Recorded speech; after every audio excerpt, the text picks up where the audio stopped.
अभी तक हमने मोशन के बारे में स्टडी की है, वेलोसिटी, एक्सीलरेशन, इन सब के कॉन्सेप्ट्स हमने समझे और काइनेमेटिक्स की इक्वेशंस हमने डिराइव की। लेकिन अभी तक हमने ये क्वेश्चन नहीं पूछा कि मोशन का कारण क्या है, किस वजह से चीज़ें मूव करती है। आज हमें ये प्रश्न सामान्य लगता है, लेकिन कभी किसी समय ये प्रश्न एक बहुत बड़ी बैटल का विषय रहा था। यहाँ तक कि महान फिलोसोफर एरिस्टोटल भी इस क्वेश्चन का आंसर सही ढंग से नहीं दे पाए, लेकिन उन्होंने पहली बार व्यवस्थित रूप से इस क्वेश्चन का आंसर देने की कोशिश की थी। गैलीलियो ने क्या सोचा था इस बारे में? गैलीलियो ने यह माना था कि जब कोई भी चीज़ मूव करती है तो उसको मूव करवाने के लिए किसी बाहरी एजेंसी की ज़रूरत पड़ती है। जैसे मान लीजिए कोई एरो मूव कर रहा है जो कि एक बार किसी बो से शूट किया गया है, अब ये लगातार मूव करता है। तो यहाँ पर एरिस्टोटल का मानना था कि जो पीछे की हवा है वो विंड इस यहाँ पर एक्सटर्नल एजेंसी का काम करती है और लगातार इसको धकेलती रहती है, जिसकी वजह से ये एरो मूव करता रहता है। तो कुल मिला के एरिस्टोटल का ये मानना था कि चीज़ों को मूव करवाने के लिए लगातार एक्सटर्नल एजेंसी एक फोर्स अप्लाई करती रहनी चाहिए, तभी चीज़ें मूव कर सकती है। अब ये भले ही इतनी बड़ी बात नहीं लगती है, हो सकता है कि इस नियम पर कोई खिलौना कार से खेलता हुआ छोटा बच्चा भी पहुंच जाए, क्योंकि उसको भी पता है कि अगर उसको अपनी खिलौना कार को मूव करवाना है तो उसको लगातार उसको खींचते रहना होगा। लेकिन फिर भी ये एक अच्छा गेसवर्क था उस वक्त के लिए।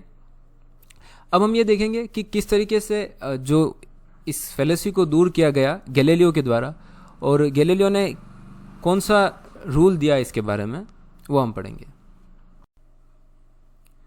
न्यूटन के नियम विज्ञान के इतिहास में एक ड्रामेटिक परिवर्तन लेकर के आए। इन नियमों से न केवल हम साधारण चीज़ों की गतियों के बारे में समझने लगे, बल्कि हम उन प्लैनेट्स की कॉम्प्लिकेटेड मोशंस को भी समझने लगे जो केपलर की ग्रहीय गतियों के नियम भी नहीं समझा पाए थे। और इसी दिशा में एक एडवांसमेंट किया गया गैलीलियो के द्वारा। गैलीलियो ने एक एक्सपेरिमेंट किया और इस एक्सपेरिमेंट में उसने एक किसी ऑब्जेक्ट या किसी बॉल को इस तरफ किसी इंक्लाइंड सरफेस से लुढ़काया और इसको दूसरी वाली इंक्लाइंड सरफेस पे ऊपर चढ़ने दिया। तो हम ये हमारे डेली एक्सपीरियंस से जानते हैं कि जितनी हाइट से हम इस ऑब्जेक्ट को गिराएंगे, ये ऑब्जेक्ट ठीक उतनी ही हाइट इस दूसरी सरफेस पे प्राप्त कर लेगा और ये तब तक लुढ़कता रहेगा। फिर गैलीलियो ने यह किया कि इस दूसरी वाली इंक्लाइंड सरफेस का स्लोप थोड़ा कम कर दिया और इसको थोड़ा सा स्लैंट बना दिया। अब अगर हम सोचे तो गैलीलियो ने यह सोचा कि अगर हम इसको इसी हाइट से वापस लुढ़काते हैं तो ये ऑब्जेक्ट ज़्यादा हॉरिजॉन्टल डिस्टेंस तक चलेगा ताकि ये सेम हाइट को प्राप्त कर सके। फिर गैलीलियो ने यह सोचा कि अगर हम सेकेंड वाली इंक्लाइंड सरफेस को पूरी तरीके से फ्लैट ही कर दें तो हाइपोथेटिकली इस ऑब्जेक्ट को कभी रुकना ही नहीं चाहिए।